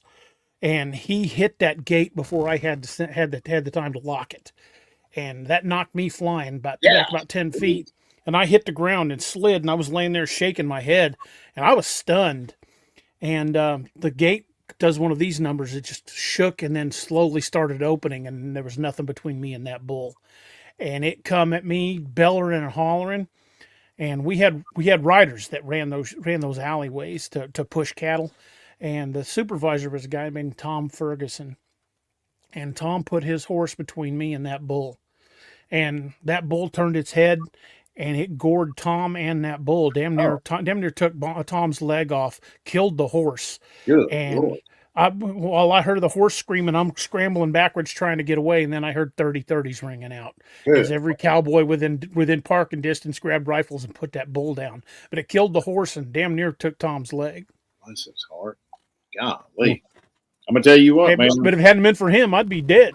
Yeah. I mean, you got a ton of pissed off prime rib coming at you. It can do some damage on you, son. Yeah. That was the meanest damn bull I ever saw. Well, and also, isn't it close by the XIT ranch? Oh, yeah. It's about 40 miles. Yeah. And now, back in its heyday, man, it was like, I was reading this when I saw the XIT sign. I'd heard about it. It was like 3 million acres, man. It was huge. It covered a big chunk of the area around Paladuro Canyon. 3 million acres. And it's still like 12,000 acres, but it's still a crap ton. My God. It encompassed pretty much all of the area around Dalhart, Texas. Yeah, it was like 200 miles. Hell, it went down to like freaking Lubbock or something like that. It was insane. I think most of Paladuro was in it. Yeah, you're right. Yeah, you're exactly right. Because it was between Lubbock. It was going to the XIT how I learned about the Paladuro Canyon when I first heard about it. Wow. So I, after the bullpen incident, my dad made me quit. But 5 States Livestock Auction, Not only is a lot of those bought to go to ranches for breeding stock or for other ranch purposes, for them to sell later to fatten up, especially calves, but there's a huge meat processing plant right down the road, maybe a mile from five states, and they bought a lot of beef there. And the Eklund gets their beef from that meat processing plant right there in Clayton. So you ain't gonna find a much fresher steak. Man, I can't wait to have a steak there. Their food was food was amazing. They grind the burger themselves, or at least they used to. I haven't been there in a lot of years, but the burger was so fresh they were grinding it. You had me at hello. Hey, Jessica. Hey, Jessica. Right on. Yeah, but another story about that is back in the early 80s, right there in Texline, Texas. And you guys can look this event up. I remember when this happened. Right, and Texline was a big grain silos. Grain silos where local farmers would bring their grain. And had signs all over the place, no smoking. You don't smoke anywhere near those grain silos because of the dust. A trucker got out of his truck after backing in and lit a cigarette, and those grain silos exploded, and it shattered windows in Clayton. God almighty, dude. Basically, Anfro, which is that is a moving, that's made for moving stuff. That's not just like a, Yeah, that's the linebacker of explosives. Yeah, that's exactly. Very good analogy. Yeah, thank you. Versus like a plastic, which is more like the sniper of explosive. This stuff is just blunt force in your face, man. Yeah, and it leveled everything around that grain silo. Leveled it, everything, including the trucker. Man, well, I mean, the ghost in room 30 is it 307? I think it was 307. Yeah. Yeah. So the maid, I have never heard that story until now. But there's a common theme I'm seeing with some of these stories that not all of these are malicious. Dangerous hauntings. Yeah, they're not malicious. They're comforting. And maybe it's a residual. I don't know, maybe it's intelligent, but it definitely mimics the way they were in life. They are in death as they were in life, as a comforting spirit or as a caretaker. So I don't know, man. I don't know. I think that's kind of neat. I'd see if I could request that 307 when we go there. Leave a little voice recorder on. That would be a great one to stay in. Yeah, it would. Anyway. Well, the rest of the stories we have of course, if we have to do a second part of this, I can dig up plenty more. Because like Doc's saying, you can't swing a cat without finding a ghost story in the Old West. True. But the rest of the ones that I had prepared for tonight all take place in the same place. Tombstone, Arizona. My favorite place. And there's 4 of them, all in Tombstone. Doc, you want to light us up with that? Because the first one takes place in a place I know you've been to, Boot Hill. And there she is. All right. So, let's look at this here, folks. The Boot Hill Graveyard. Boot Hill is a graveyard that's just down the street in Tombstone from the main drag, Allen Street, Fremont Street, where the infamous shootout on Fremont, it was originally known, which became known as the shootout at the OK Corral. Boot Hill is infamous for housing outlaws, gunfighters, and victims of frontier justice. I've seen the Clantons. I've seen, let me see here. Whose graves have I seen? I've seen Billy Clanton, Frank McClary. I've seen Lester Moore, 4 slugs from the 44, no less, no more. Seen all those. My favorite. I told you I was sick. I got that one here on my phone, man. That's my favorite. I'm sitting here looking at them. So yeah, here's Tom McClary, Billy Clanton, and Frank McClary. I got their graves right here. So, incidentally, those 3 are some of the hauntings that are reported there. that's why when I saw the notes, I was like, I'm going to pull those pictures up. So Tombstone's Boot Hill has reports. Now we went there during the day. We didn't go there at nighttime. I think I might have to go back there at nighttime next time we go. Of strange lights, ghostly figures, and overwhelming dread when walking among the graves. Now I didn't feel anything hinky or weird during the daytime, but could be different energy.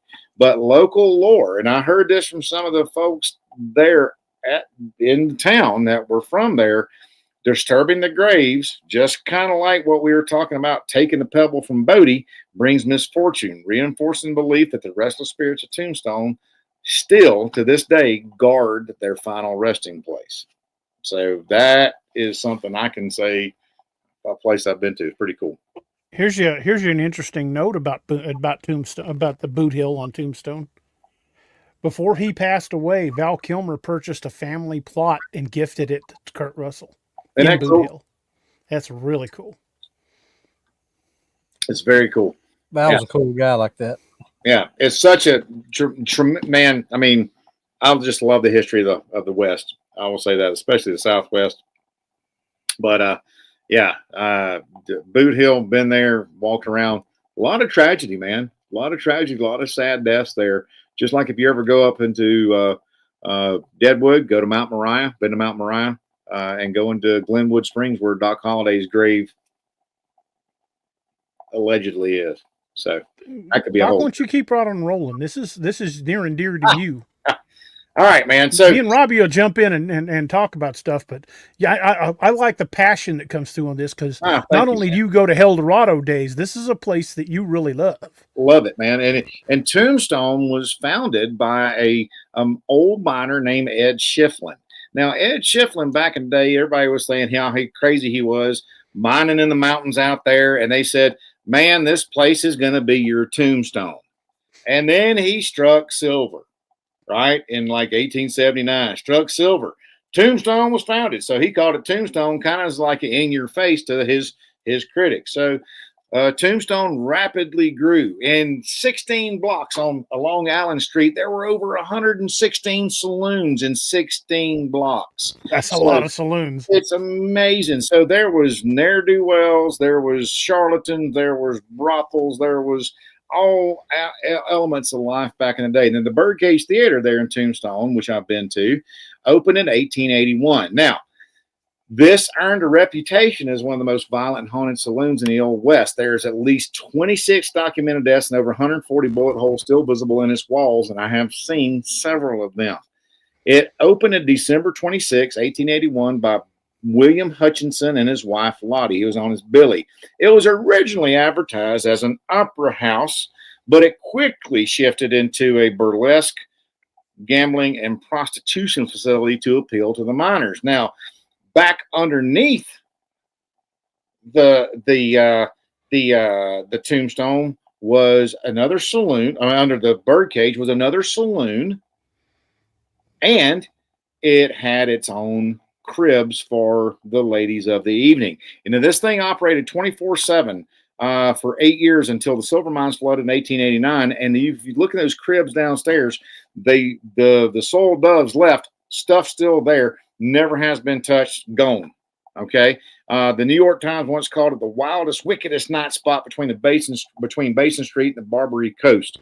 And then the notorious activities is something I was talking about, was underneath the Birdcage. They had the longest poker game in history. It lasted 8 years, 5 months, and 3 days with a $1,000 buy-in. The tables are still set up. The chairs are forward. There's still cards and chips on the table down there.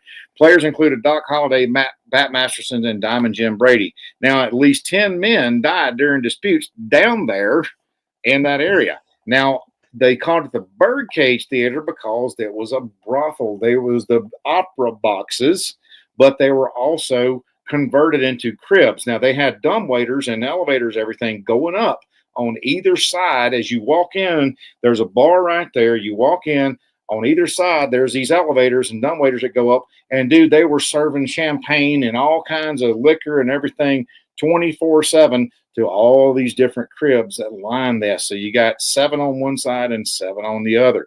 And so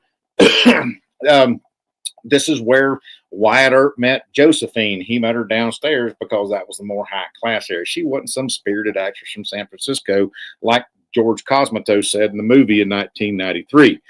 Gunfights and murders, dude, all the time because people were pissed off. They were drunk. They thought they were getting jilted, thought their lover was getting jilted. Their jilted lover thought they were jilted. All kinds of stuff. It was just everybody just ran them up. Dogs and cats living together. It was just mass hysteria. So there are still bullet holes all over the place. The Fatima picture, which is there in the Birdcage Theater, has bullet holes in it. This is the Fatima. I don't know if y'all can see this or not. Let me move it a little closer. Y'all can see that. So that's the tapestry as you walk in, and there are bullet holes all over up in there. And they would shoot at her. They would shoot at the bar. They would shoot at all kinds of stuff. So besides all that, there's reported hauntings there.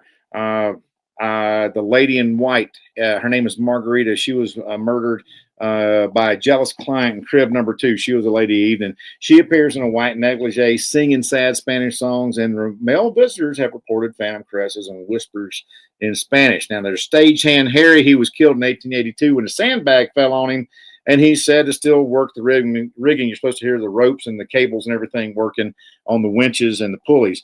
Phantom poker players downstairs in the basement poker room and clinking chips and ghostly voices. I caught EVP from that area of people whistling and talking down in that area in the bottom. So general activity, cold spots, phantom laughter, cigar smoke, shadowy figures drifting across the stage and the balconies. I did see some shadowy figures off to my left, off to the stage, because we were sitting on the stage during this thing. So a lot of activity. Tons of history, man. So many people have been there. Would definitely highly recommend. Tombstone is an awesome place. It's a heck of a drive to get down there, Clark. I ain't gonna lie, but man, you got some good stuff. Sorry, I know I do get into it because this is I have been fortunate enough, blessed enough. The good Lord let me go down there and love this history. So I want to share it with y'all. Hope y'all enjoyed it as much as I enjoyed talking. Doc, I'll give you like 5 minutes. If you can finish up on the Tombstone history of the OK Corral, and then read the Eternal Gunfight, and then we'll start talking about the affiliates. All right, I'm gonna make it go fast then, man. So OK Corral, it was right there next to Fly's Photography and Boarding House, right there on the corner of 4th and Fremont. And Fremont, on the other side of Fremont's where all the uppity ups lived. Over across the way on Allen Streets where the red light district was. OK Corral is most famous gunfight in the Old West, where on October 26, 1881, the Earp brothers and Doc Holliday faced off against Clanton and McClary brothers in a 30-second shootout. There were 30 rounds fired that left 3 men dead. It's considered one of Tombstone's most haunted locations. Now, October 26, around 1881, around 3 p.m., you had Wyatt, Virgil, and Morgan Earp, 3 of the 5 Earp brothers. There were actually 5 of them. Doc Holliday, along with them, who was unofficially deputized, along with Billy Clanton, Tom McClary, Frank McClary. Ike Clanton was there as well, but he turned tail and run. Now, yes, Billy Clanton and Frank and Tom McClary were both killed. Virgil and Morgan were wounded. Doc Holliday was grazed on the hip. Wyatt did not suffer a single shot. His coat was tattered with bullet holes, but he did not get wounded. Now, the aftermath, the feud escalated, and Morgan was later assassinated at Hatch's at a billiards room. Been there. Virgil was crippled out on the street by a shotgun blast, and Wyatt went on to his infamous Vendetta ride, which actually broke up right down the road here in Trinidad, Colorado, in 1882. The OK Corral became a symbol of both frontier and justice and lawlessness. Now, the reported hauntings, you got the residual energy of the eternal gunfight there, where the Clanton and McClarys are still reliving their final moments. Billy Clanton's last words were, "They murdered me." He said they murdered me right as he died on 4th Street. Tom McClary actually died on the sidewalk on Fremont Street. Phantom gunshots. People hear gunfire and hoofbeats in the area, even when there's no reenactments taking place. And I've heard people talking about that at nighttime. It sounds like you hear gunshots there at nighttime around the Flies photography area. Cowboys, armed men in period clothing, moving amongst the shadows, and people say they see them all the time. Now, Tombstone, Arizona, October 26, 1881, the day the frontier erupted in one of those infamous gunfights in American history, the OK Corral. It was 30 seconds of violence that left 3 men dead and etched names of Wyatt Earp, Doc Holliday, and the Clanton McClary gang into legend. It began with tension simmering between the lawmen and the cowboys. The Earps and Holiday confronted Billy Clanton, Tom McClary, and Frank McClary, and witnesses said curses filled the air, and then it went into gunfire. In a half a minute, over 30 shots rang out. The Billy Clanton and the McClary brothers lay dying.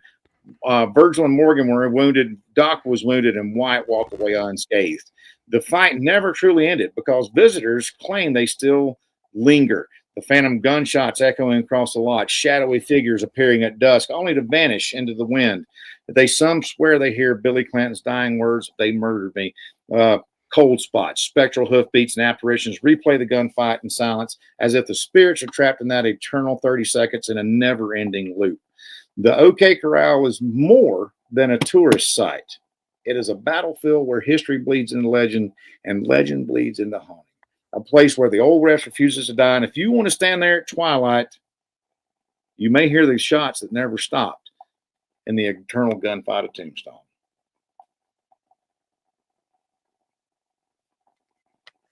And that is just an absolute awesome way to wrap it up. Thank you. You can see Doc's passion bleeding through when we start talking about these. I love it, man. I'm sorry I nerded up. I apologize. Dude, absolutely. That's one of the reasons I picked this topic. Was I knew it was going to be something you'd be very, very emotionally charged about. I'm thankful that we had a snow day today, and I wasn't at the shop right now. I'm glad you got to be here for this. When you said you weren't going to make it, I was like, oh, damn it. I know. I was too, man. I was like, oh, this is my jam. So, show would not have been as good if Doc hadn't been here tonight. I promise. I appreciate it. Sorry. No, I appreciate it, man. Thank you. Well, folks, we're going to take a quick minute to tell you just a little bit about our affiliates. Check out the good folks over at SigwoArms.com, purveyors of fine firearms. They manufacture in-house. They also are manufacturing their own ammunition. So check out SigwoArms.com. Tell the Codys we sent you. And don't forget to use discount code Bigfoot5 on anything you order, because they will ship just about anywhere as long as you've got an FFL to ship it to. So check them out. And I think you guys will really like it. Also, check out the good folks over at Scallywag Tactical. They make fantastic blades for all occasions. I have so many Scallywag blades, I don't know what to do with them all. They are just damn good knives.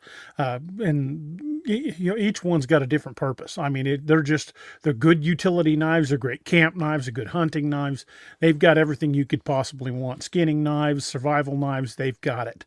So check out the good folks over at scallywagtactical.com. And don't forget to use discount code DARoberts10 for 10% off your order. And last but not least, Doc, you want to tell us a little bit about Dark Angel Medical? Heck yeah, man. So our company assembles medical kits, trauma kits, anything from your basic boo-boo kit all the way up to a mass casualty kit.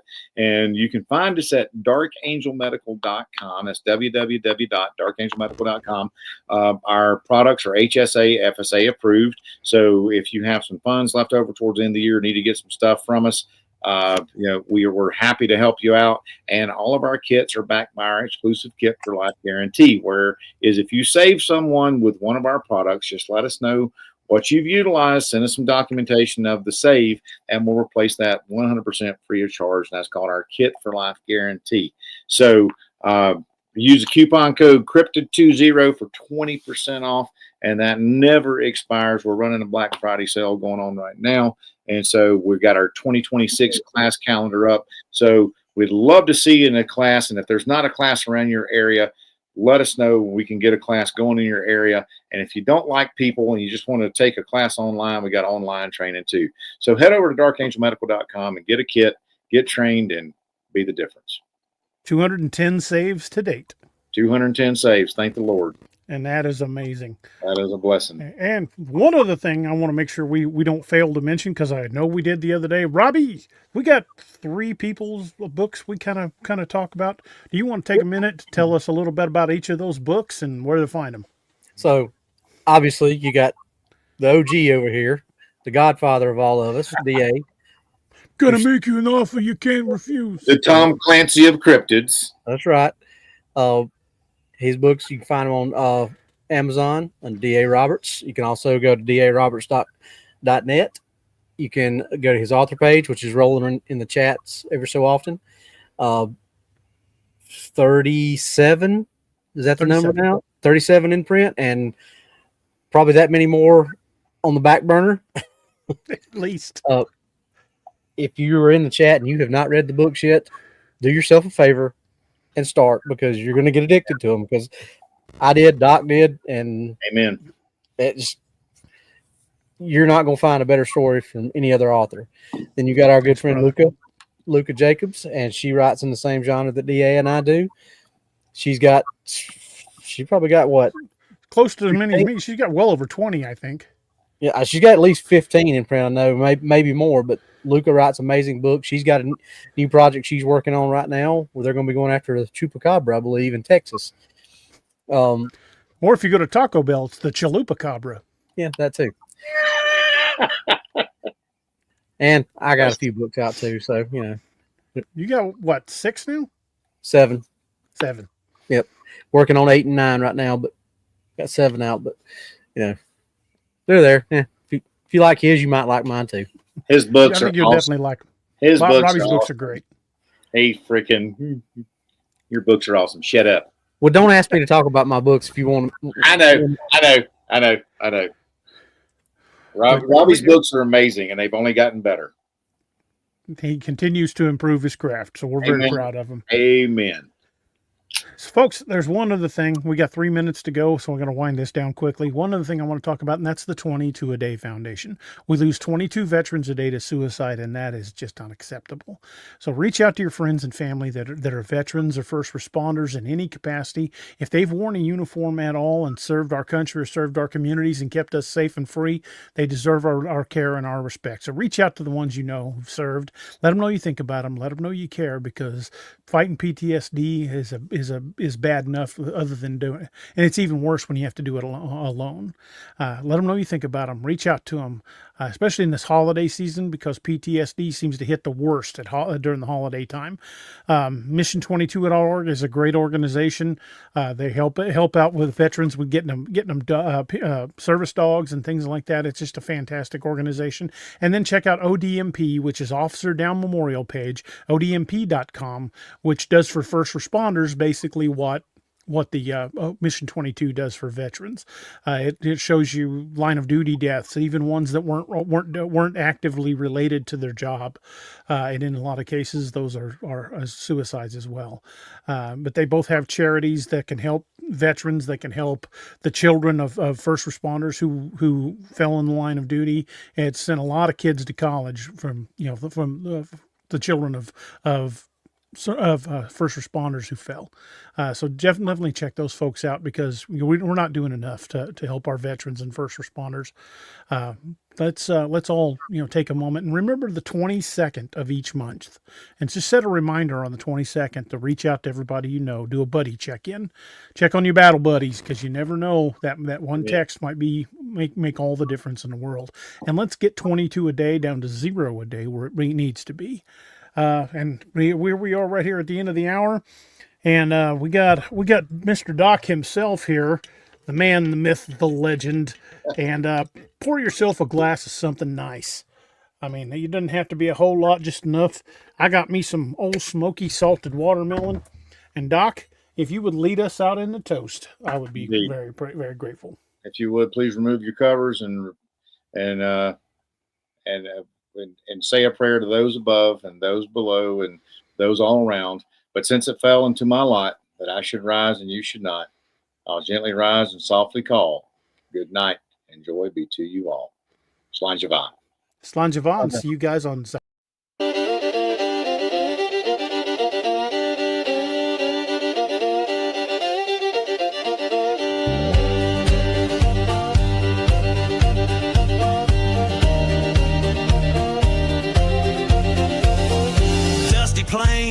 are howling, saloon doors swinging, shadows growling. Three lawmen stand tough as rawhide. Yeah, Doc and DA, nothing can abide. Whiskey shots and poker faces, staring down the darkest spaces in this town where legends roam. These boys bring justice, sending evil home. Cryptid lawmen, wild and free, hunting monsters for all to see. With silver bullets and grit of steel, they fight the darkness, make the demons squeal. From dusty canyons to moonlit plains, justice rides with wind and rains.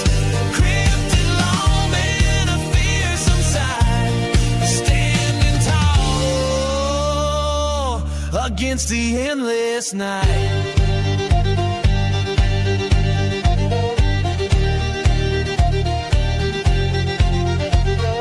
Jed's a howler, claws of steel, Doc's a biter, makes a devil real. But DA's a shifty one, a shape-shifting soul, can turn to anything, takes any form, takes control. Tonight the chupacabras come to town, sucking the life from all around. But these lawmen, they ain't afraid, they'll face the darkness unafraid. Cryptid lawmen, wild and free, hunting monsters for all to see.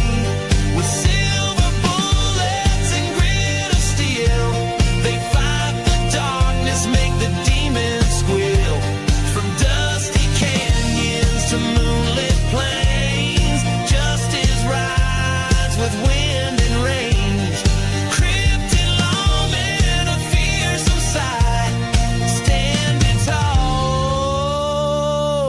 against the endless night.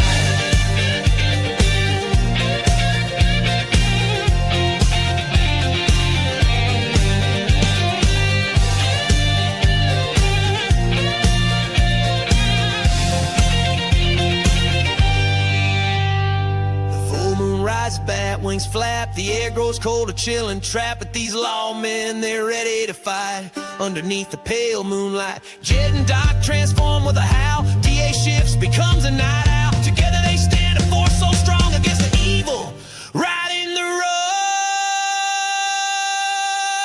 Cryptid lawmen, wild and free, hunting monsters for all to see.